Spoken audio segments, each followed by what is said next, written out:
Welcome to A Voice from the Hills. I'm James Warner, co-founder of Silicon Hills Wealth Management here in Austin, Texas. And our special guest on today's podcast is Emily Bender. Emily is the CEO of Wealth Voice and was an integral part in the Voice from the Hills origin story. I got to hear Emily speak for the first time at a CityWire event a few years ago. It was really on the basis of that presentation that we decided to take the plunge. And we're not alone. Over 128 million people in the U.S. are utilizing voice assistants.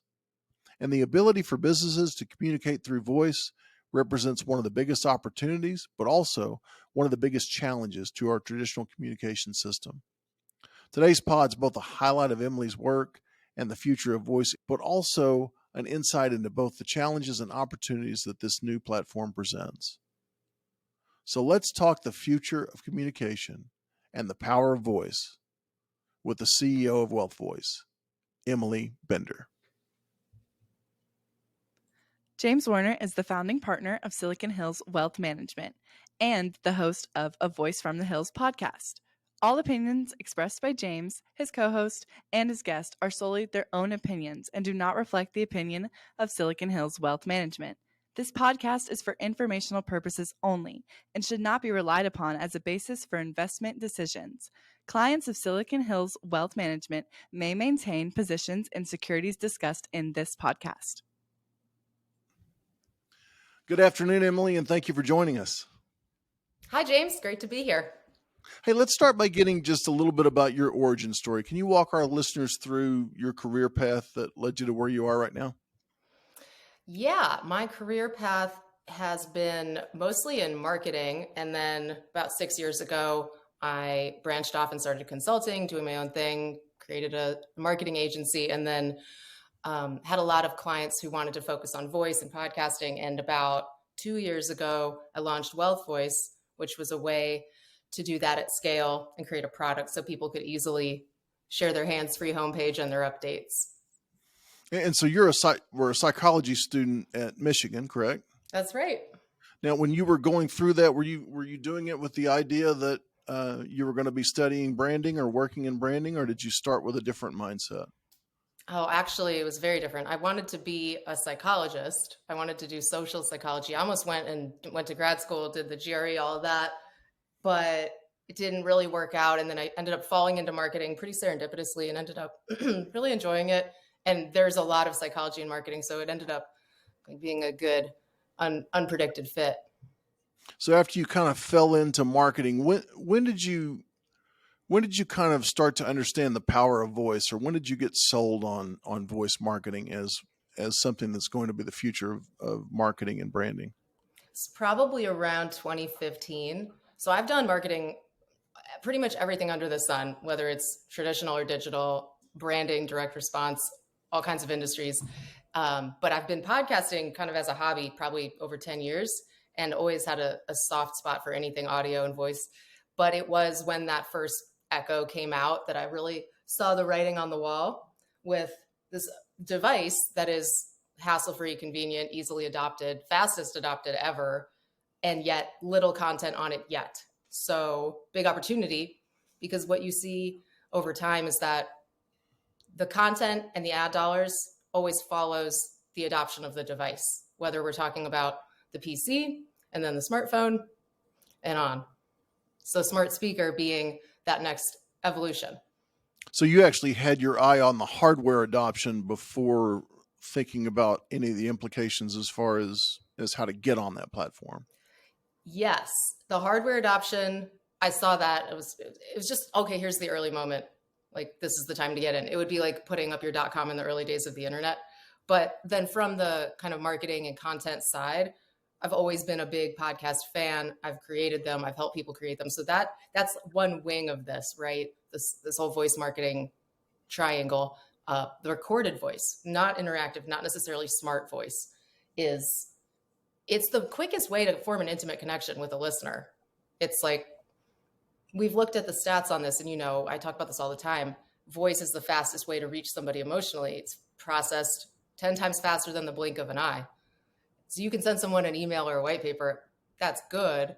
But if you are able to connect with them with your voice, especially on a consistent basis, even little quick clips, they're going to grow an affinity and trust for you and your brand faster and in a more associative way, just from the brain perspective. Right. And so I know when we first started working together, I didn't even own a microphone. So, we were getting our message out in traditional manners and hadn't really explored voice. And I know just from my own journey through it that there are some quirks. I mean, there's some challenges. I mean, why is it that we all cringe at the sound of our own voice? Why is that such a hassle to get over?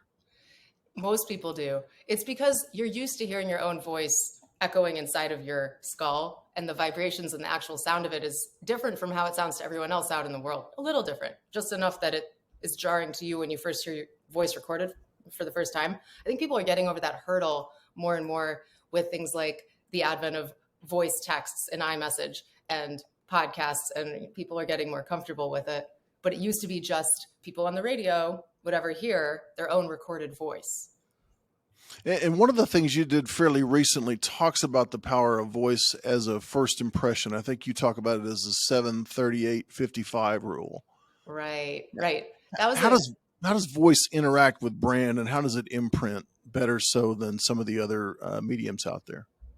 Well, so that rule is really interesting. I was doing some research on how important is the sound of your voice, and what tips could I give people to make their voice actually sound better, a little warmer, more authoritative, whatever you're going for. And this rule says that only 7% of all communication is actually verbal, like the words that you are saying.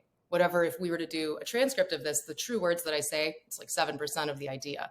But the rest of it is all voice and body language. So video is important too. But when you're in person, it's really the sound of your voice that makes the first impression. There was this study from Yale, it was in 2017, and the voice is what makes you believe someone or like or trust somebody much faster and more powerfully than whether they give you a hug or say the right words. Yeah, and I think even in the context of us doing more virtual meetings, you would think that the video component of virtual is really important. But actually the audio component of it is really key in terms of, what that person's interest level is. Are they speaking from authority, or are they speaking in search of help? I mean, just trying to understand that voice inflection, the upspeak and the downspeak and all those things that you talk about is such a big thing. And one of the things I realized when we prepared to do more voice marketing is it made us better in the meetings that we actually had with our clients. Mm-hmm. It made us, a lot of times I hear Jim O'Shaughnessy talking all the time about how if you have an idea, you need to write it down.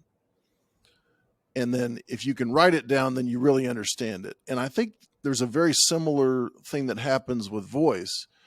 If you have an idea or a strategy that you follow and you make a voice file out of it, or you try to explain it verbally, sometimes it doesn't explain as well verbally as it does in your mind. And you realize, well, man, I don't know this as well as I need to. And so one of the great things that working with your company helped me is to just understand how to verbalize my ideas and challenge those ideas through a verbal imprint.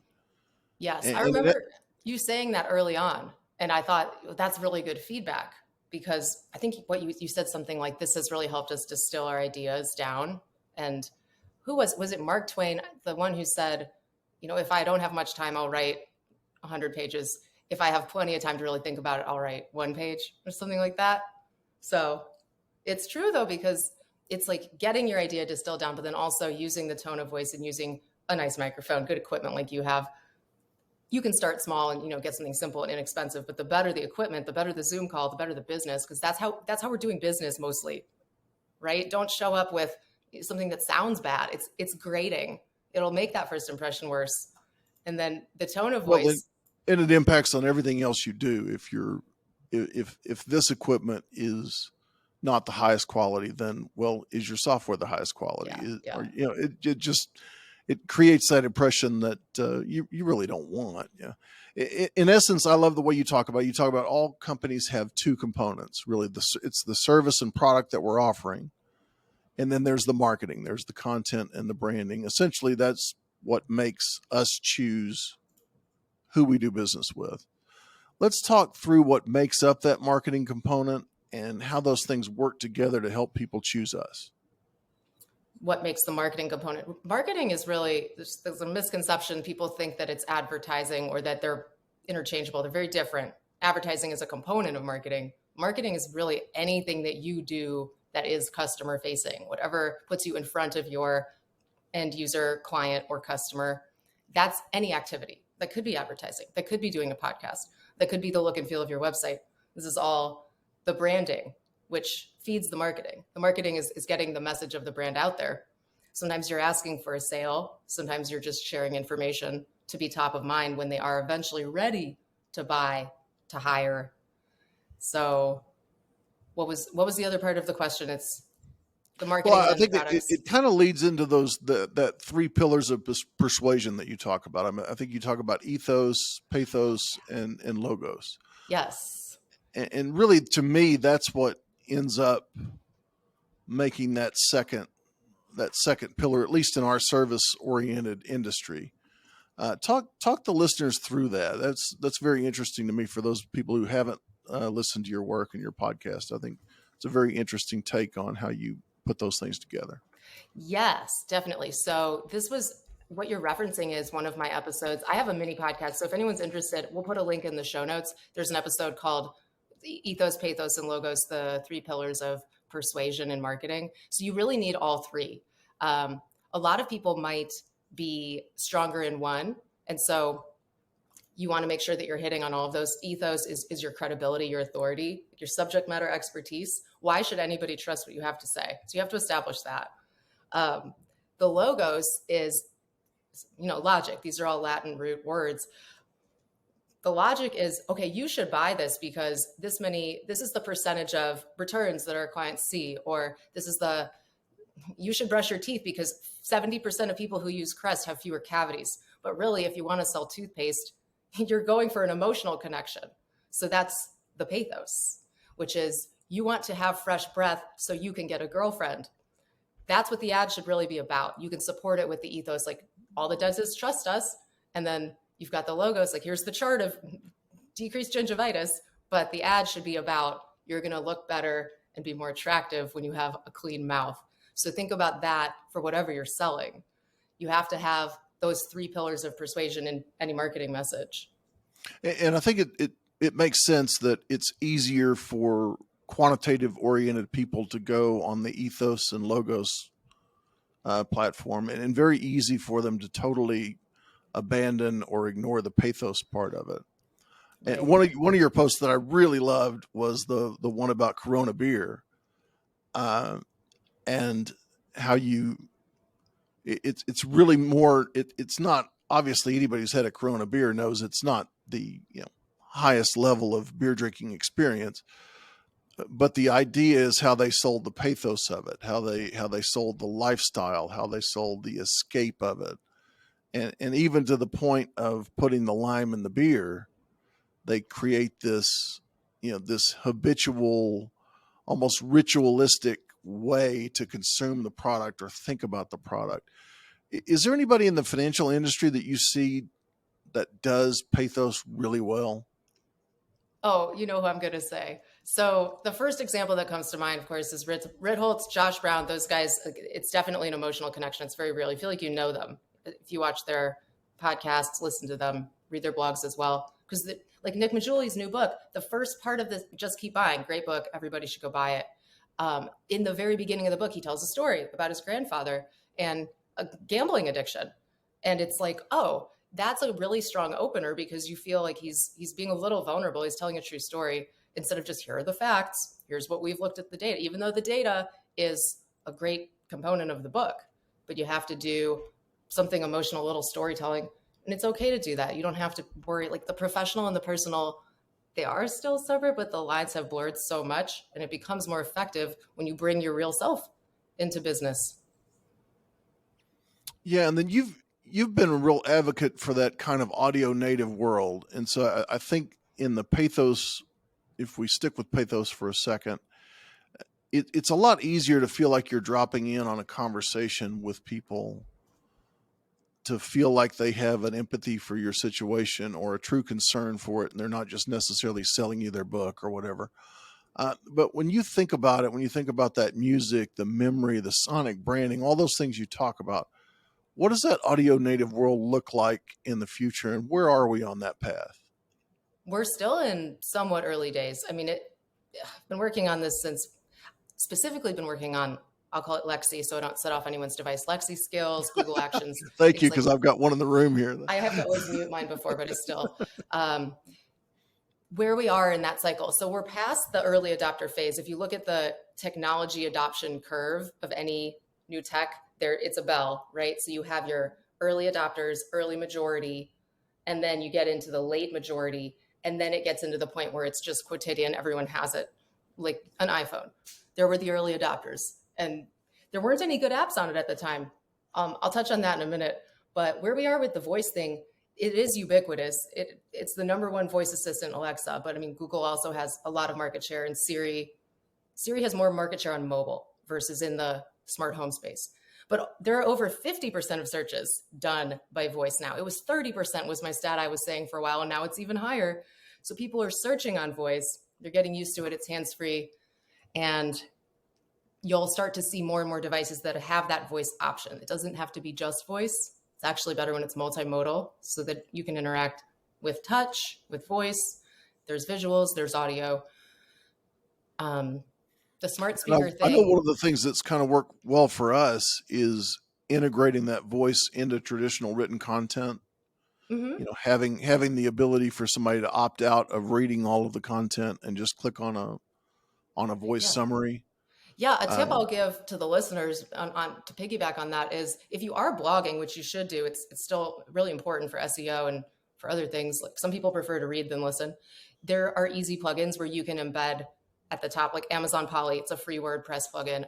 You can use other ones. You could literally record it as a podcast and embed it at the top. So give people that audio option. There's free apps like Pocket that Danny Fava recommended. I still use that. So you can experience things on the go, hands-free, like multitasking. You don't have to sit and read something. So giving people that extra option is always a way to level up. And so let's talk about leveling up. When you're talking about creating content, obviously it's, you can buy these plugins and things like that will translate your written words into transcript, and then you could go and make a voice file out of that. But I think people will find when they try to do that it comes off as inauthentic and a little cringy. What's the best way for somebody to start creating voice content that emphasizes that product or service that they offer? What should they look at in terms of their overall marketing platform as it exists today when they make that decision to add voice to it? It depends how much time you want to put into it. So you can start a podcast. Podcasts are wonderful. There are over 1 million out there. It's very competitive because this has become more saturated since the leverage to produce a podcast has decreased because the ease has increased and the volume of content has also increased. You're going to get something out of it. But another option, if you wanted to do something short and easy without committing to that, would be doing something like Wealth Voice. Or if you don't do Wealth Voice, you could do just little audio clips and make them into audiograms. It doesn't have to be a commitment to a podcast like this where you're interviewing people and editing it and posting it on a set cadence. There's still ways to share your voice faster. So Wealth Voice, for example, you're on Wealth Voice, you can drop in a voice memo whenever you want and it goes out with notifications, and then you can audiogram it and get more mileage out of that. So that's another option if you don't want to necessarily do something longer form. And I think you refer to it a lot in that one of the mistakes that people make is we work really hard on creating our content. We put it out there one or two times and then we never really readdress it again. And so the effort involved in creating the content doesn't work in terms of the distribution cycle. Talk a little bit about breaking up that content into different distribution methodologies like you talked about with the audiogram and with Wealth Voice, but also talk about how getting past that urge of thinking that we're spamming people by posting something more than once or twice. I mean, the odds are not very good that most of the people who we want to see our message even see it the first first time. So what's a good best practice for taking maybe a podcast or maybe something that's a little longer form and content, breaking that up into bite-sized things and putting it out on a Wealth Voice or Audiogram, or reintroducing it to the social media audience over time? A simple way is go on your website, look at your analytics, look at your top blog posts. Which pages get the most hits? What are the top searches people are looking for? Or what's your favorite thing you've ever written or tweeted? You could even go on Twitter analytics and say, what were my top engaged tweets from the last year? Okay, they were about these topics. They were about, I don't know, backdoor Roth IRAs, or estate planning, or maybe college savings. Whatever is that topic, just grab something you've already written. There's your script. It could be a minute long, and you can voice record that. You could even do it on your iPhone if you don't have a nice microphone, and you could drop it in and make an audiogram. We have posts at wealthvoice.ai/blog with tips on like exactly how to do that. It's easy. And just sharing it like that is a good way to go. But the key, like you said, you have to reshare these things. It has to be, I would use a tool like Buffer or Hootsuite, like a free social media scheduling tool. And you can basically paste the post to go out in October and then again in February, because you'll end up getting more engagement on it. Don't expect people are going to scrape through your whole website and go find that old post. But when they see it anew, they probably haven't seen it before. So if you write it once, schedule it in the future so that it automates, just like dollar cost average, automate that, automate your social posts. Oh, that's a good way to speak to the financial advisors out there. They'll love that. That's great. What's your favorite piece of content? What's that one morsel of content that you put out that you keep looking back on and go, wow, that was cool? Actually, it's a YouTube video. I put out a YouTube video a few years ago when I was just trying to teach myself how to do YouTube, like what works? How do you film this? It's not great quality. It's about how to file an LLC. I've seen it. Yeah, the one, it has like 60,000 views. I didn't do anything to get those views. It just kind of got scraped and got lucky. And then my channel got monetized from it. But the reason that's my favorite is I've had hundreds of comments of people who watch the video and they say, oh, can you help me with this? What's a registered agent? What can I have a DBA different from my LLC? Help. And I said, I'm not an attorney. Like, this is not official advice. This is my experience. This is, check with your legal team. But that's great because people have asked for help and I've been able to give them the information. And it's really nice, like emotionally, to see these comments like, wow, thank you for your video. I'm so excited. I feel empowered. I now know what to do. The information was so shrouded before, like trying to figure it out, and you just made it clear. Whenever I do things like that help people, even if it's not exactly on like voice marketing, something I know that I can share, I get the most out of that. Well, yeah, and I think you have one of those sites that's probably easier to binge listen to than anyone I've seen, because you start and you'll go through email tips, you'll go through the six best free things on the internet. So it's not always talking your book. It's, hey, this is something that's was useful to me. It might be useful to you. It feels like a real collaboration of ideas, and then occasionally there's the voice stuff embedded in that. Did you ever have a piece of content that you did that you thought, oh, this is just killer, and it just got no real engagement? Let me think. So I do my podcast. You can see what James is talking about. It's at emilybender.com/podcast. They're 5 minutes or less. They're quick hit. It's anything about marketing, business, voice, but it might give you ideas if you're wondering, like, how can I do something short in voice? There are so many times I've put one out where I was like, this one's really useful or really good. I can't even remember right now, but if I were to look at my list of episodes, the Ethos Pathos Logos one I thought was pretty cool. I think sometimes when you have words like that in your title, it's not as catchy a title as the one what was the one you really liked about the accountant? It was like, oh, why strippers dress as firemen and not accountants. Yeah, I'm a sucker for the sexual entendre headlines. I know. So. I mean, they work. I don't do them without purpose. Like, it always does tie back, but you can drop those in once in a while too. I mean, comparing Bank of America to the middle-aged virgin, that was a good one too. that one stuck. Right. So that one I expected to do well. It did pretty well. I've got, let's see, Oh, this one, Two Frogs Drowning in Milk, the fable from the Slight Edge. I think that's a really neat episode. I don't think that one got as many hits as I thought it would, but you never know what's going to hit. That's why you have to try a bunch of different things. And I think that's a good message for anybody that's, whether they're starting out or whether they've done this forever, is sometimes you'll do something that I remember talking to Samantha Russell, and she was talking about some of the things that were her most engaging content and how she was kind of surprised that, that they were, and some of the things that we tend to think, well, this is going to be just great. And then you'll get, 400 views of it and that's it. So it's really hard to gauge it's really hard to gauge how something's going to be perceived. So let's talk about that. The platforms, the analytics, that data measurements. Where should we be placing our messaging, and how do we measure it? How do we see if it's working? Where do we get involved in the numbers, and where do we have to take a step back and relax a little bit and understand that it's branding and not necessarily something that's going to pay dividends in a real short window? Right. You can always look at your analytics in any of these social platforms, LinkedIn analytics, Twitter analytics, Facebook analytics, and that'll give you an idea of which posts are succeeding. But how do you define success? If you hit a couple people the right way, maybe it doesn't get a ton of engagement, but that's all you need. That's the point. It's not about finding an audience of 1 million necessarily. For most people, it's not. Those analytics are great.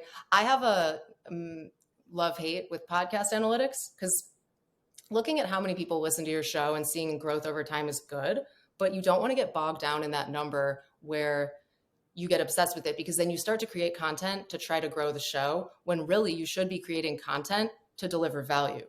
Whatever that topic is, it might not be a popular topic, but you'll run the risk of creating for the wrong reasons when you are driven purely by those metrics. And P.S., the data is good, but it's not perfect. It's better than a Nielsen household data. Yes, this many people saw your commercial. None of that was accurate. We have a better idea of who's seeing what, but it's so polluted. With bots, analytics they're not perfect either. And it's hard to try. This is especially the key. It's really hard to triangulate the whole funnel of all the impressions that you made on somebody, because there's something called the last click attribution model. Most analytics, Google Analytics, are kind of defaulted to that. So if someone comes to your website and what's the source of this click? Oh, organic search. Cool. Maybe they've been following me on Twitter for 2 years. It wasn't really an organic search out of the blue, but you won't know that from the data. So you just need to keep putting the content out, stay consistent, stay true to your message, wherever you feel like the right audience plays. People have different audiences on different channels. TikTok might not be your audience. Could be. It's been really successful for some really niche people, and actually in finance too. Yeah. And I think for me, I'm not sure if you're the one that posted this or if it was somebody else, but they talked about 7 different contacts being necessary to develop kind of a purchasing decision. Yep. I think that was you. That was me. And I find that's true in most of the time when we, after we've gotten a client on board for a while and we find out exactly what their journey was to get to us. It was never just a 1 or 2 step journey. It might have started with a referral. That referral brought them to our website. The website brought them to the podcast. The podcast brought them back to discussing a podcast episode with maybe that referral source or somebody else. And then so this last mile attribution thing is really, really difficult, whether they did it on mobile or desktop or whatever. I think the most important thing is to be engaging and be authentic with what you're doing. Understand who it is that you want to help and how you can help them. And all these things tend to kind of work together. I know you talked about Wealth Voice being partially a response to email and just that ability to reclaim control your day, I think is the way you put it. And I think that's true in a lot of cases. I think the average executive's getting probably between 150 and 300 emails a day. I think we're trying to send out our messages via email and worried that we're, just contributing to the clutter. Talk about how Wealth Voice helps you kind of control your day from the standpoint of getting your message out, and then maybe share a couple tips. I know you had a post or two on it for the executives and people who are just struggling to get to inbox zero or even care about inbox zero anymore. How can they kind of reclaim their day and also reclaim their message? The original idea for Wealth Voice, a big part of it was get your day back. So I heard from a lot of advisors when I'm consulting, I have clients still with Beetle Moment on the retainer side. They're busy. And one of the hurdles was, oh, I have to do another marketing channel. I have to commit to a podcast. I don't have time. I have to make more phone calls. I have to answer more emails. So the problem was, how do you continue to connect authentically and still provide that warmth where they feel like, okay, this guy's in my corner. I trust him. I know him, but without spending so many hours. And what if you could transmit the sound of your voice easily and hands-free and get a lot of other benefits from it, like voice search. And there's a marketing aspect to it too. Like someone can say, Lexi, tell me about Silicon Hills Wealth. Ask Silicon Hills Wealth to tell me about James. Then we've got James's headshot. Hi, this is James Warner. I'm with Silicon Hills Wealth here in Austin, Texas. And you've got your little, like you always say that, it's memorable. And someone could visit that and hear that for 2 minutes, like, oh, cool. I want to do business with him. Maybe they never open it again. That's the point. So just like you establish your presence anywhere else, this is your hands-free presence. And everyone has this device, but there's not a lot of content on it yet. So you're still going to rank really high. Like that's the other benefit, the search part. Yeah, and I think people miss that, the benefit of the search part. Can you delve into that a little bit more and explain why that's important? Sure. So from a voice search perspective, I mentioned earlier, roughly 50% of searches are screenless. So that includes if I say, hey, Siri, and ask a question.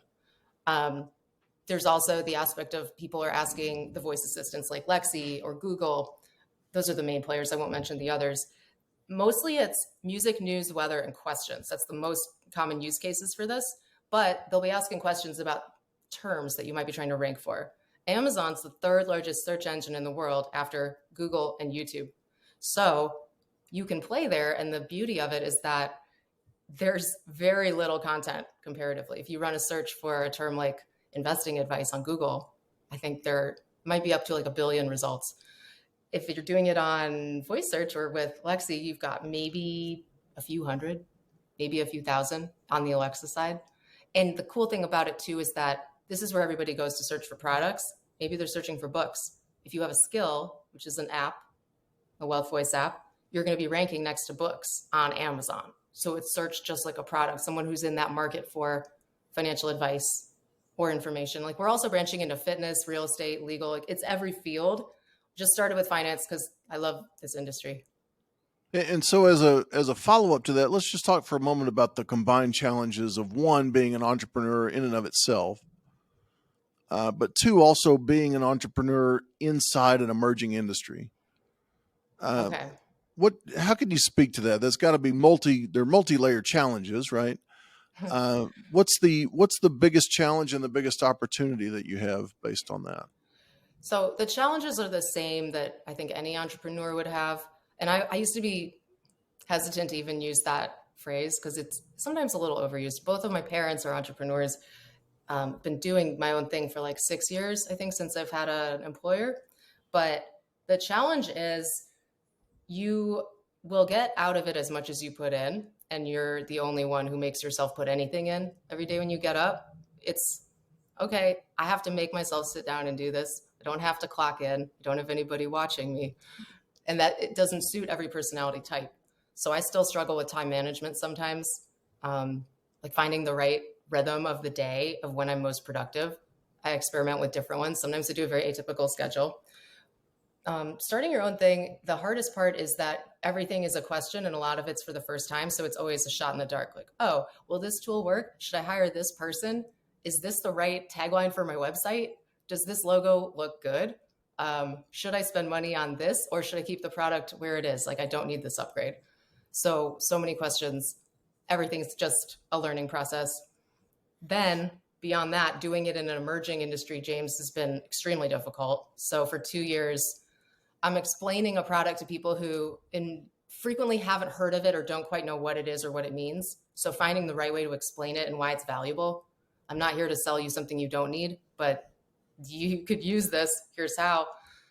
That's been tough. And sometimes it gets discouraging because we're not at that point in the adoption cycle where it's just this quotidian thing, like everyone has a website, everyone has a voice experience. That's also the benefit, though. That's the benefit too, right? You're early. You're like the first one of the first few. There's always a benefit to that. But there's always discomfort in being early. Yeah, for sure. I've questioned it many times. Like, oh, I should have just done something that was easier. I should have done something that everybody already knows about. So for whatever reason, I chose this path. Well, I think that's what makes your posts so engaging, is that they're obviously experientially driven. I mean, you can tell that this isn't something you just decided to do a post about. This is something that you really truly experienced. You went through, you kind of walked through the journey that you're talking about. I mean, you can just feel it, you know it, just by listening to it. And so I guess that's partially some of the reward for taking the road less traveled. But there's also that awesome thing about creating a small pond for yourself. We all hear about the big fish in the small pond and the small fish in the big pond. Well, we're all a very small fish in the Google pond, no matter how big we think we are. But if you can take 1 billion search results and narrow it down to 1,000, just because of the platform that you're on, I mean, that seems to me to be a very powerful, motivating tool. And so let's talk for a second about how businesses can prepare to take their message to voice. What kind of commitment should they be willing to take from a time perspective? What kind of measurements should they be thinking about in terms of ROI? And just what kind of milestones should they maybe create for themselves to help themselves understand that, yes, I'm early, but this is actually progressing in a manner that is worthwhile to the business? Okay, so milestones. First, decide what you want out of it. What's your goal? Is your goal, let's try something new, let's see how it goes, we want to be early? Then just a measurement of, did we do this consistently and did we get any good feedback? That could be the first, KPI.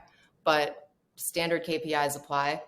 Engagement, look at how many, if you're doing a podcast, how many listeners. Another one that's really key, I think is even a bigger indicator than number of listeners, is called completion rate. So what percentage of each show did people listen all the way through, even in multiple sittings? But if your completion rate's 15%, something's wrong with your content because people aren't tapping in for the whole thing, especially if it's a short show. So you're going for a much higher one. I mean, at least 70, you want 100 ideally. There's that. How do we know if this is working? Well, you have to decide, like I said, the goal. So did we establish our brand? Did we put our voice out there? Do we have this cool content that we're updating? Do we have like a voice hub page or a podcast or a media page where we're adding that's helping the website? Can we look at the website and see if the rankings went up over the past year? Give it time because it doesn't happen overnight. Is there something else that you were, I don't know if I got the whole question, like zeroing in? Well, I know for us, like when we started, we weren't exactly sure what we wanted to get out of it. I mean, we had some general idea. One of the biggest advantages that we've gotten is when we started integrating our voice with our written content, the engagement of our existing clients on our content went way up. I mean, we were getting 50 to 60% engagement, and it went to 75, 85% engagement Right. with just that thing. So that was a huge benefit. Obviously, it's not going to be an ROI benefit in terms of new relationships developed, but I think for most service-oriented businesses, our most important clients are the ones we already have. So Right. It's a huge ROI for us to increase their engagement or increase their knowledge base. I think the second thing that it enabled us to do is allow our existing clients and partners to eavesdrop on the conversations that we have all the time. I Yep. mean, we're not talking to these industry experts. I mean, you and I probably talk at least once a month, right? This isn't an unusual conversation for us to have. And I think it's important for your partners and your clients to understand the access that you have to people who are experts in various parts of the wealth management industry that impact their totality of the quality of their wealth management plan, right? And at the end of the day, what we did in wealth through Wealth Voice, or what we did through voice marketing, made us so much better at what we were doing on a daily basis that if we didn't get one customer out of it, it was worth it. Now Exactly. that's not how I looked at it going in, honestly, because I went in with, just as I do with most things, just total ignorance. Didn't know what kind of mic to buy, what kind of system to have. Do we need a studio? How do we possibly, put content out there? How do we transcribe it? I mean, a million questions, no answers. And the great thing about working with you is that you had answers to all those questions, and had, even when I had a different answer than you had a context for it. And I think that was super helpful to me in going into something that was a complete unknown. Is not only because a lot of times we go into something as a complete unknown and we interact with the hardware, but we don't necessarily have that hand holding, that person who's been there to tell us, oh yeah, that was probably not the best way to do what you did. Here's a better way. I mean, you've always been really good, for me at least, at providing that constructive criticism that was helpful, but also motivational, not something that just made me want to, throw the microphone in the trash and write a blog post. So, so that's important to me. And I think everybody needs to understand that despite your best plans, whatever you think I would always encourage people to do this. Write down what you hope to get out of any new endeavor, and also compare that to what you fear will happen to your company if you aren't involved in that endeavor and it becomes something that everybody else is involved in. I always put those two things side by side, and when the opportunities are better than the fears, I try to go forward with it. And what I always find is that ultimately the things that provided the most benefit usually weren't on my initial list. Yeah. Like what other examples? Because that's an interesting statement. I'm curious what else you dabbled in that you were skeptical at first. Well, when we started working with charitable planning, that was one that we got almost universal pushback within the industry. And I would talk about how we were going to spend some time helping our clients develop their charitable mission, help them engage with the different charitable institutions, and help our clients give away money. And, the 9 times out of 10, Emily, the reaction I would get was, wait a minute, you're going to help your clients give away money, and you think that's a good financial strategy for a financial planner who gets compensated based on, the assets that they manage? And that was a universal thing. And so we started doing it. And then when we started interacting with people on the other side at the University of Texas and at different charitable organizations, and we told them what we were doing and how we were doing it, they would almost stop the passive listening that they were doing. They would start in passive listening mode because they would think, here's just another financial advisor. Here's another wealth management firm telling us how they put their model portfolios together, and, yada, yada. They were just ready to kind of passive listen all the way through. And I would start discussing what we were doing, and then they would almost invariably stop and say, well, wait a minute. What is it you're doing? And that's when I knew we had something, because it was universally scoffed at by the people in our industry. And it was the one thing that brought a passive listener to active attention almost immediately. And I was like, wow, those two things cannot be wrong. And then, 4 years later, we actually managed to make something out of it that was remotely something that would look profitable from a quantifiable standpoint. But the program itself, although it took 3 or 4 years to develop, is an engine that will continue to propel the firm forward for the next 10, 15 years probably. So is the investment worth it? Yeah. Yeah. Is it hard in the early days to get through it when nobody else understands it and you feel like you're the only one who shares that opinion? Yeah, it's very difficult to stay committed to it. Yeah.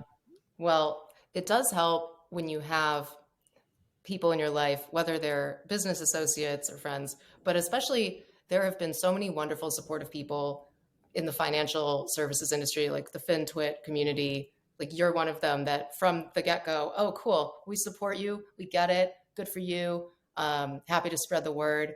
Everything we've done has been 100% organic. I haven't spent $1 on advertising. And I'm really grateful, like Whipfly, PlanCorp, Tyrone, Ross, you, Snappy Kraken, like all of our very early customers a couple years ago. It was easier than if I didn't have those people in my corner who got it and believed in the idea of it. And really, it's just about authentic connection. It's not an ad platform. It's content. It's like you said, though, with the cost to acquire a customer, and Kitsis has an article, he said the average financial advisor cost to acquire a client, the CAC, is about $3,100. The lifetime value is going to be higher than that, of course, but it costs 10 times more to acquire a new client or customer than it does to retain an existing one. But you do have to invest in the activities that retain people, especially in certain businesses where there is so much choice available. Even if you think we're sticky, the switching cost is high, no one's going to leave, you still have to keep those people feeling delighted, not just neutral. Right. And I think your customers also have to understand, and your clients have to understand, that you're not in neutral, that you're trying new ideas, that you're out there curating. Because you talked about the idea of the middleman. And of course, the middleman always, gets kind of a bad rap, in my opinion. But you did it in one of your posts in the opposite way. You talked about Airbnb and some of the other services that are essentially middleman in an ultimate process where they're curating the experience for you. And I think that's, as financial advisors, that's what we end up doing. We have an individual who has an end goal, whether it's on their investment side, whether it's on their legacy planning, whether it's on their philanthropy, whatever it happens to be. There's any number of providers or strategies or things like that that can help them get from point A to point B. They could interact with all of those individually. It would be laborious, and some people, have the wherewithal and the motivation and the interest level to do that.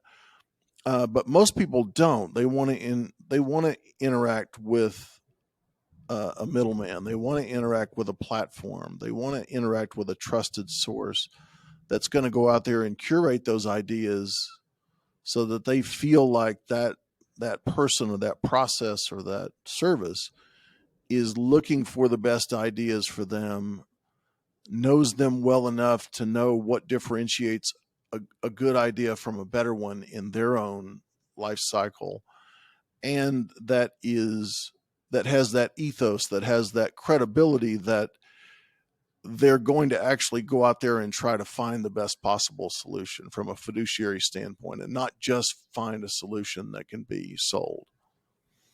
And I think if you have those things, you've probably got a customer for life. And like you said, whether it's a $3,100 investment or not, I'm not going to quibble with Michael Kitsis when it comes to quantifiable numbers. But I would say this, that there's also another cost, because as we've worked together over the last few years, you've become to know me more better. So you have a better idea what new things might work with me and what won't, what my reactions are going to be. It's the same thing in our business. As we work with a client, there's that knowledge, there's that just really understanding of someone's situations and how they react to certain things, what's really important to them, what's not, what they have trouble communicating with between spouses, where we can serve as that helpful buffer, where we need to stand out of the way, where we need to be encouraging. And those things only happen with time. You don't understand somebody, no matter how well your service offering is, no matter how well thought out your product offering is. You just don't understand somebody well enough, and they don't understand you well enough or relate to you well enough to really buy into that. And so I think the value of that over time is so much more valuable than looking at someone as it's $3,100 to bring you under the fold. I mean, to me, that's kind of burying the lead. The lead is, let's grow together. Let's put a relationship together that just is non-quantifiable in value. It's priceless if you do it right. And how would I go back if I wanted to work with somebody else? How would I go back and recreate the 4 years worth of learning that we've done together? Mm-hmm. I mean, why would I even want to do that? And so I think that's my message to everybody who's out there is don't think that these things happen overnight. Don't get discouraged when the results initially aren't what you hope they would be, because you're not going to categorize the results right, but focus on the relationship. Is the relationship getting stronger? Are you learning? Are you getting better? And if those things are happening, I bet there's some things happening in the background that your metrics aren't showing you that you're probably missing. And so finally, let's talk about consumers. How do we get our clients, our consumers, our partners, how do we encourage them to get voice into their daily informational intake system? How can we get them to start using voice to start their day beyond just those small, kind of weather, news, etc.? Well, there are a few ways. The biggest thing to remember is that we were talking about the marketing rule of 7 earlier. When you're introducing something new, whether it's a concept or a product or a behavior, it takes at least 7 exposures to that message before people take action. It's usually more like, some people say it's 22 exposures. Let's say it's like 9 or 11. Just give yourself that many. You have to let them know it's there, whether it's a podcast or a Wealth Voice, which is an app on Alexa. You can put that out on the channels you're already using. Put it on your website. You could announce it in email. You could have a widget in your weekly email where you say, would you like to hear our latest update? Tap in here, subscribe free. Always give them a quick link. Give them an easy way to get it. Don't just say, follow our podcast. And they're like, what's the name of it? Nobody's going to go those extra steps. You have to make it a one-click thing. Just kind of position it. Always use the word you. It's not about us. It's not about I or me. It's about you. So you can get hands-free updates. You can hear our latest insights. You can hear bonus content. This is how you can get it. Give them a reason to want it. And that's the biggest thing. Like, just continually promote it, but not in a salesy way, in a value add way, in the channels you're already active. It's not a silo.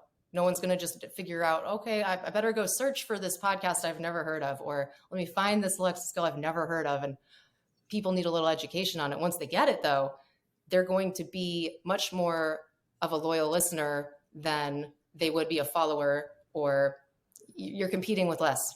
You don't have to compete with the entire inbox. Like, all this magic around subject lines, trying to figure out what's going to get the clicks, what's going to get the opens. You don't have to mess with all that, because it's like, there's very little else there. So that's a value. Promoting it, you can put it in your email signature. Like, I do this. I promote my mini pod in my email signature. Think about places that people see you, where people who already know, like, and trust you see. Like, the email signature is a really good one. I don't think people take advantage of this enough. You don't want to have 16 lines of stuff in there. Keep it simple, just basic contact info. But if you have something new, that's a good place to promote it. Hey, have you heard our latest episode? One click launch. Very good advice. So, Emily, any other closing words? How can just one more time? How can our audience find you and your firm and the work that you do? Everything is at emilybinder.com. That's my homepage, my speaking clips, my blog, all my podcasts. And then you can check out Wealth Voice at wealthvoice.ai, and you can request a demo and make sure you mention James or Silicon Hills in the Where Did You Hear About Us box, and I'll give you some special bonus goodies. Oh, there we go. Special bonus goodies. You heard that. You heard it here first. Well, Emily, thank you very much for spending some time with us today. I really appreciate what you're doing for us and for the industry as a whole. And we wish you the best of luck. You're most welcome. Thanks for having me, James. Thank you. And that's a wrap for the Voice from the Hills podcast with Emily Bender. You can find the podcast and our previous episodes from season 1 and 2 on Apple Podcasts, Spotify, YouTube, or really on whatever platform you choose to listen. Thanks to everyone with Silicon Hills who's an integral part in making A Voice from the Hills a success. And of course, thank you for engaging with us and for sharing our content. We can only do our best work when you are here to listen.